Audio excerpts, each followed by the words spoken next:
In the hot, humid darkness under the jungle canopy, being both lost and ill-informed is a downright deadly combination. So, which of the survival skills you've picked up over the years will help you get out of this treacherous tropical terrain alive? And which will more likely leave you dead? I'm Stu, this is Debunked, and we're here to sort the truths on the myths and the facts from the misconceptions. Okay, so you're lost in the jungle, completely alone. First things first, it turns out you're not alone at all. There's a four-legged beast with sizable claws, even bigger teeth, and multiple pounds of raw muscle lurking in the nearby vegetation. You're face to face with a jungle cat. Run or climb to escape a big cat. The fearsome feline in question depends on the jungle you're in. In Asia, you might find yourself in close quarters with a tiger. In Africa, a leopard, or in South America, a jaguar. Either way, instinct tells you to run! Common sense tells you to climb the nearest tree, and half-remembered internet advice tells you that whatever you do, you should not look a big cat directly in the eye. As it turns out, none of these are particularly great options, but some are worse than others. All cats are predators, and big cats like these are wired with an instinctive drive to chase any prey-shaped animal that runs away from them. If, for example, you turn your back on a leopard and run, it will almost certainly run after you, and there's no way you're going to outrun a leopard. This is a dreadful option.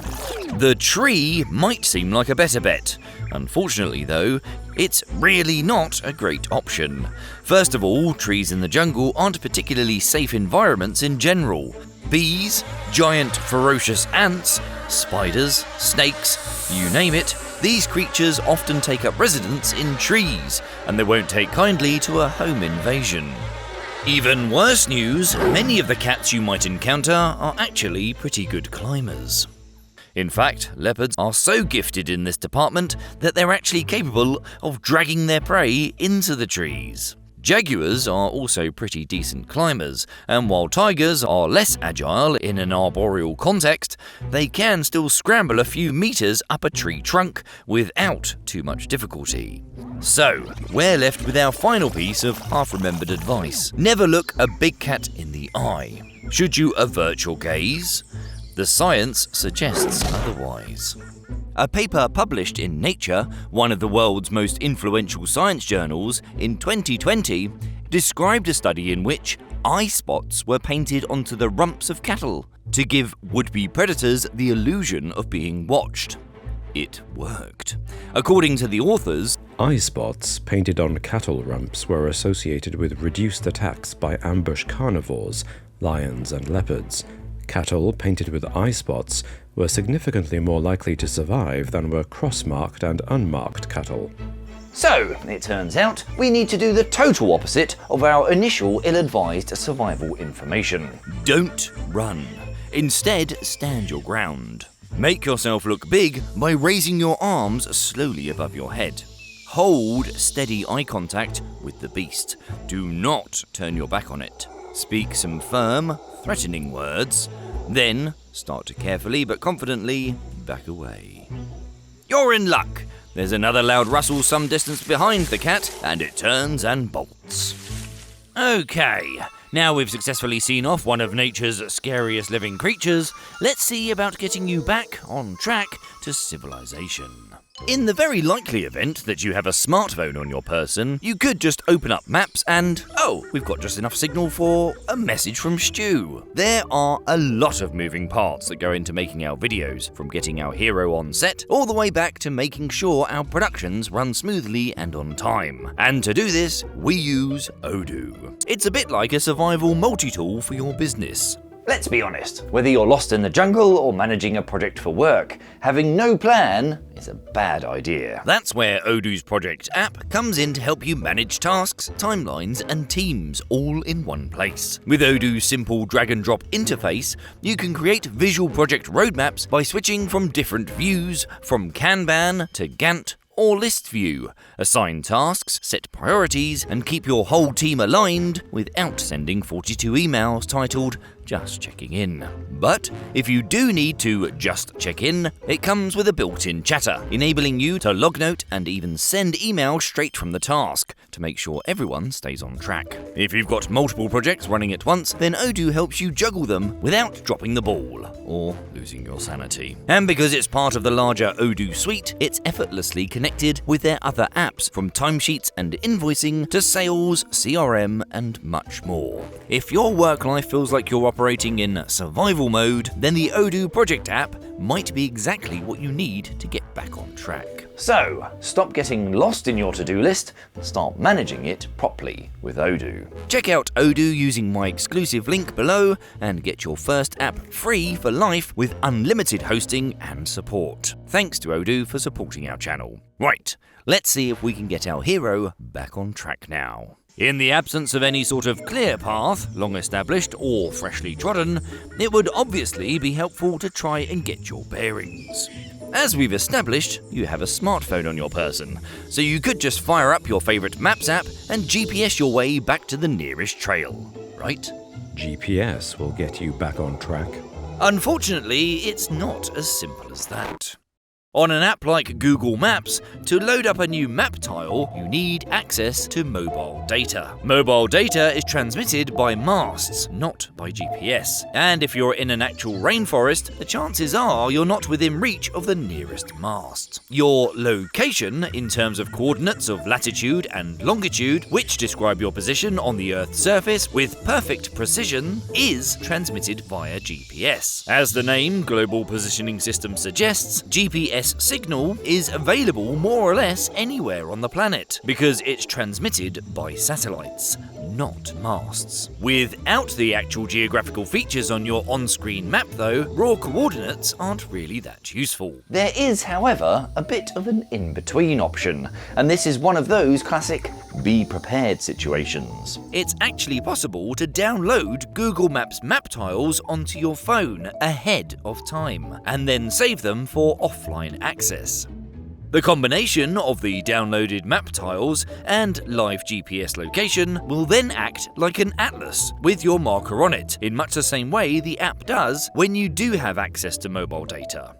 Though GPS signals should be available in more or less any location, studies have shown that the dense forest canopy, as well as the tree trunks themselves, can throw off the accuracy of the signal, as well as resulting in occasional dropouts. All of this being said, you've only got access to GPS for the remainder of your device's battery life. So, always bring a paper map, preferably with a plastic sleeve to protect it from the elements, and a compass, even if you're taking an electronic device for navigation. If you have a GPS-enabled device and it's running out of juice, make a note of your location on your paper map before it goes dead. That way, when you lose access to the GPS data, you'll at least know your starting point. And, thanks to the compass, you know which direction you're moving in. Let's imagine a very worst case scenario. Do you have any sensible options at all?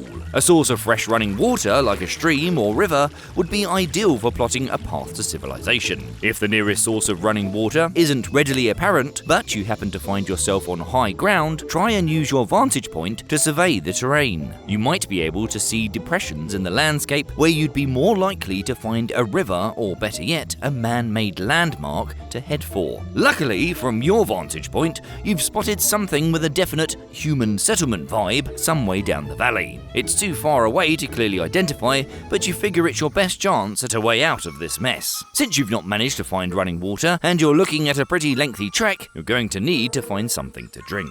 We've covered the treatment of general sources of suspect water in this video. Suffice to say, purification tablets are your safest bet, while boiling comes in a close second. Are there any sources of drinking water that are particular to jungle habitats though? Coconuts will keep you hydrated in the jungle. According to Walt Disney's Jungle Book and Google's own AI, it should be as simple as reaching up and plucking a big juicy coconut from the nearest palm. Just crack it open and treat yourself to the thirst-quenching bounty within. I'm afraid the conditions deep within the rainforest are totally unsuitable for coconut palms, which are shade intolerant and prefer well-drained sandy soil, like coastal regions. There are, however, a handful of real-life jungle plants that can potentially offer life life-saving drink. If, like me, you grew up watching all manner of jungle-based hijinks, you have no doubt spotted the humble vine, crisscrossing the jungle architecture. But can we just cut open the nearest vine and get drinking? Not so fast. All jungle vines are safe to drink from. According to a US Army survival manual, not all have drinkable water. Some may even have a poisonous sap. The poisonous ones yield a sticky, milky sap when cut.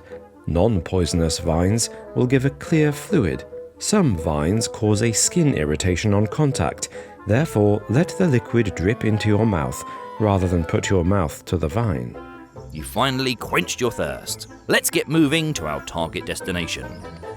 Everybody knows the shortest route between 2 points is a straight line, right?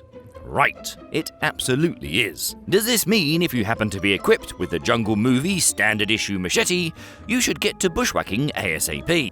You should cut a straight path through the jungle. No. You do want to proceed in as straight a line as possible, within reason. Hacking wildly away at dense vegetation is a surefire way to tire yourself out and easily dull your blade, leaving it ineffective when you actually need it. In the entirely possible scenario that you're sans machete, the humble but underrated big stick could always be used to help you push plants aside. Another bit of evergreen advice that you'd do well to follow is that, where you can, you should avoid obstacles by going around them rather than trying to climb over them. The vast majority of rainforest injuries result from embarrassingly low-key mishaps, like losing your footing on a slippery log or wet boulder. Having said that, the likes of ants, wasps, and poisonous frogs won't hesitate to act in self-defense should a whacking great human hand descend upon them. So, watch where you put your hands and feet in general. You've kept as straight and narrow as the terrain has allowed you. The vegetation now starts to thin out somewhat. There's movement in the clearing. There are people wearing backpacks. It's a lodge. You're saved. In a momentary lapse of vigilance, you tread on something altogether less than solid. Almost immediately, there's a blinding pain in your right calf. You've been bitten by a venomous snake. What do you do? Find out in the next episode of Debunked, coming soon.